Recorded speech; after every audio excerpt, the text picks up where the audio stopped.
And joining us now is NBC News chief political analyst Chuck Todd. I can't think of anyone better to talk to at this moment because you and I both know of all of the ups and downs in any negotiation on the Middle East. But let's start there right now.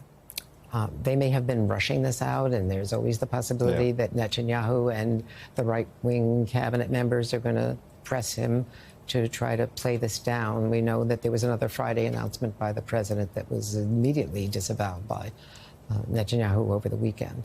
But they were getting close, and we did hear, I was on that briefing and spoke to one of the briefers afterwards, that on July 4th, that it was a significant breakthrough that Hamas had agreed to the earliest stage and was no longer demanding preemptively, full ceasefire before anything else can be done. Look, this is a prerequisite for Biden or any Democratic ticket at this point, whether it's Biden or Harris, to have this not be a hot war in the fall. If this is a hot war when younger folks are back on college campuses and there's daily, exchanges of gunfire and then some, I think this is a nightmare for the incumbent president or the incumbent administration, whoever's at the top of the ticket. So, look, I mean, this is sort of and frankly, I think it's necessary to blunt the political interference that the Israeli prime minister is participating in by coming to speak to a divided Congress. I mean, I don't understand why he's doing that. It's not in the best interest of Israel overall. It's only in the best interest of his own politics and perhaps what he wants to see happen in this country's politics. So I would call it a necessary development for this administration, Andrea. No, absolutely. And the other thing is that you can expect a very strong push against Iran at the very moment when there is at least the chance of a less radical leader just elected in Iran and the possibility of getting them to back off of supporting all of their proxies that have been waging war around the whole region. Again, I'll say we'll put a pin on that. We're going to do a lot more reporting throughout this hour. Chuck, I do want to play another portion of the president just last night. Let's listen to this.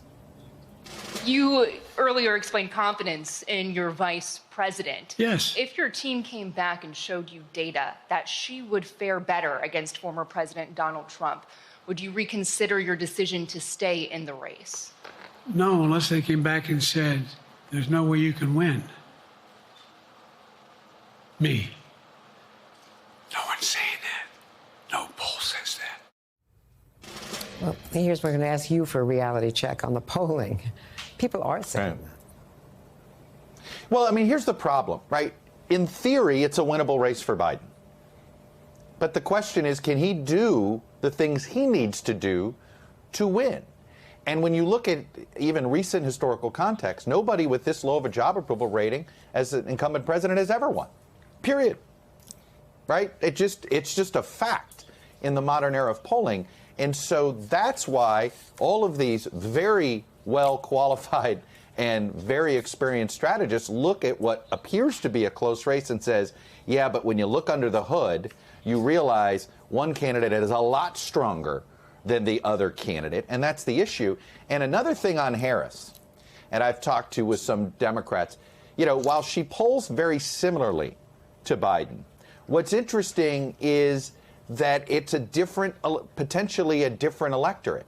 And so when I've talked to some down ballot strategists, they've made the argument to me that while maybe she is not does not do as well with swing voters as you would want a Democratic nominee to be, but if she gets younger voters and African American voters a little more enthusiastic about showing up, that even if she loses to Trump, she gives Democrats a better shot with an electorate that would allow them to win the House in New York and allow them. The big fear with Biden at the top of the ticket is that it's particularly why the House Democrats, I think, are the most panicked right now at their situation, is that you'll have a bunch of demoralized Democrats in blue states who say, well, I don't have to go. I don't like it.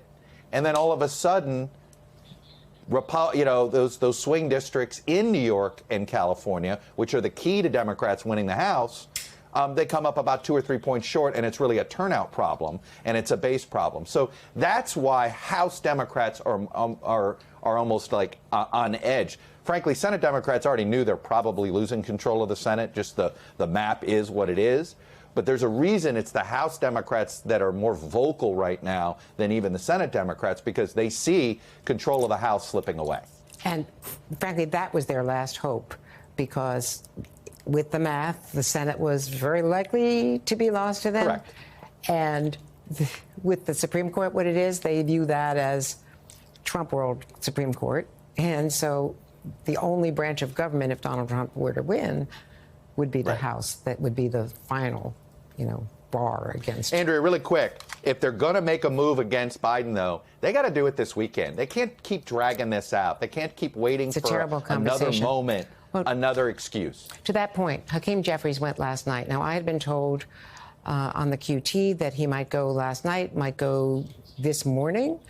For them to have him go to the White House and see the president, he didn't finish that news conference till 8:29 last night. Jim Himes Yeah. came out at, a minute later, or 8:30? 8:27, whatever. Yeah, exactly. So he couldn't have gone. Maybe he was waiting in the West Wing for the motorcade get back. I'm timing the motorcade from the convention center minutes. Right. So they were meeting around 9 o'clock last night. That is very unusual, and that was from what I understand, it was supposed to be a reality check. And talking Well, to I think Ryan it's also a Nobles, heads up. It was probably that a majority of the members really don't want you on this ticket. Right. I have a feeling it was as much a heads up as it was a reality check. Like, look, the dam may break this weekend. I'm preparing you. And what about Jim Clyburn today? What was your read of that extraordinary moment on the Today Show? It's the same thing as what former Speaker Nancy Pelosi did on Morning Joe a couple of days ago. It's basically signaling, look, I'm not going to dump on my friend Joe Biden, but I am living in reality.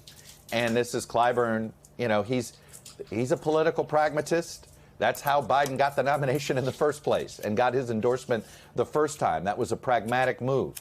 Nancy Pelosi, she's a political pragmatist. She plays hardball, but she's a pragmatist.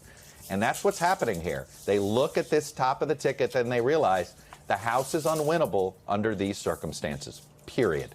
And that's why this is coming to a head perhaps this weekend. Chuck Todd, your experience is invaluable at a moment like this. As always, on All Things. Thank you very much. Thank you. Hey there, MSNBC fans. I'm Luke Russert, and be sure to join me, Rachel Maddow, Jen Psaki, Lawrence O'Donnell, Steve Kornacki, Joy Reid, and many more September 7th in Brooklyn, MSNBC Live Democracy 2024. Click on the link for ticket information. We will see you there.